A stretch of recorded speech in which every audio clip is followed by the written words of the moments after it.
So when we start off in this film, Thor has a new look, new hairdo. How did all that play into how you took the role of this film? I think the objective from, even years before we'd written the script was to change this film up in some way. I think it all started to feel a little bit familiar and predictable, and I called Kevin Feige and said, we got to do something different here. And he agreed, and was incredibly receptive. And then we had Taika come on board, who had the same attitude. And so it was about changing the aesthetic look, the hair, the hammer, the costume, everything, the world that we were a part of, the universe, the music, everything. And so it felt like kind of a clean slate, and starting again and playing a new character in a way, which was hugely freeing and invigorating. Super great. It's the funniest Thor film by far I've seen.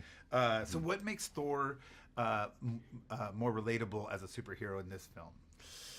I think there's a vulnerability to him, and an accessibility to him that wasn't there prior. I think the first time I played the character was about making him, playing a god, and being sort of ethereal and godlike and speaking a certain way and moving a certain way.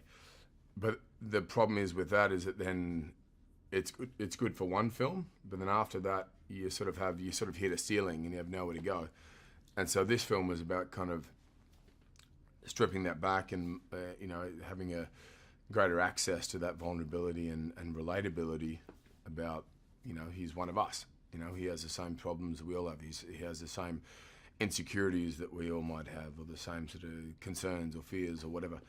And then so we sort of did away with any exterior sort of confidence, and he was almost on the back foot a lot of the time, which is a lot more fun to play. There's a self-deprecating sort of attitude and sense of humor that comes into play there. Interesting. When I talked to Taika, he said that he also felt like Thor sort of took on a maternal essence because he was taking care of everyone, from Hulk, from all that stuff. Do you have any?